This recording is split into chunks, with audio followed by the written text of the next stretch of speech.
Surat crime બ્રાન્ચે મધ્યપ્રદેશના દેવાસ જિલ્લાના નાહાર દરવાજા પોલીસ મથકમાં નોંધાયેલા ચકચારિત હત્યાકાંડના ગુનામાં નાસ્તા ફરતા આરોપીને પાંડેસરા વિસ્તારમાંથી ઝડપી પાડ્યો હતો।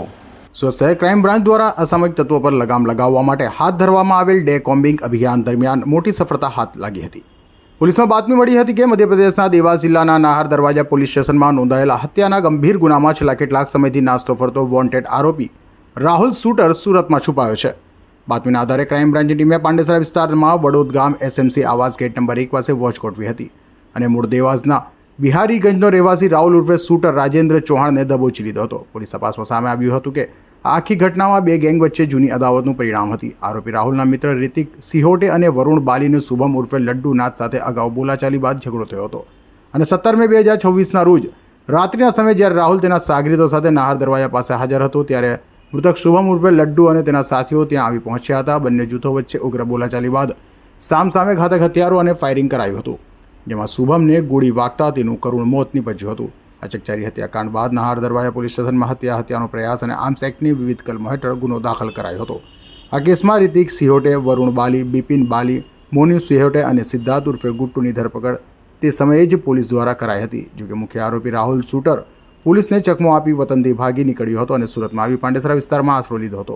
ત્યાં મજૂરી કામની આડમાં પોતાની ઓળખ છુપાવી રહેતો હતો। સુરત શહેર ક્રાઇમ બ્રાન્ચના ઉપરી અધિકારીઓ દ્વારા અસામાજિક તત્વોની દિવસ દરમિયાનની પાંડેસરા વિસ્તારની અંદર કોમ્બિંગ રાખવામાં આવેલી હતી, જે કોમ્બિંગની અંદર 60 થી 70 જેટલા જૂના શરીર સંબંધી ગુનાઓ કરેલા આરોપીઓ ને રાઉન્ડ અપ કરી અને એમના ડોઝિયર ભરવામાં આવેલા હતા। એ દરમિયાન સમગ્ર ક્રાઇમ બ્રાન્ચની ટીમને 2 છરા 135 કરેલ છે અને એક મધ્યપ્રદેશ રાજ્યના દેવાસ જિલ્લાના નાહાર દરવાજા પોલીસ સ્ટેશનના અંદર 17/5/2026ના રોજ બનેલ હત્યાનો ગુનાનો એક વોન્ટેડ આરોપી નામ છે રાહુલ ઉર્ફે શૂટર રાજેન્દ્ર ચૌહાણ, તે આરોપી મળી આવેલ છે અને એ આરોપીને પકડી અને મધ્યપ્રદેશ પોલીસને સોંપવામાં આવેલ છે।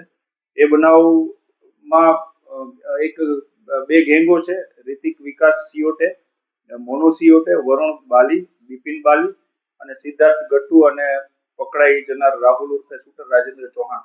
એની સામે શુભમ ઉર્ફે લડુનાથ કરીને વ્યક્તિ હતો, જેનું સામસામા ફાયરિંગની અંદર શુભમનું મૃત્યુ થયેલ અને નાહાર દરવાજા પોલીસ સ્ટેશનની અંદર એક હત્યાનો ગુનો રજીસ્ટર થયેલો હતો 17 મે 2026ના રોજ, જેને આરોપીને પકડી અને મધ્યપ્રદેશ પોલીસને સુપરત કરવામાં આવે છે।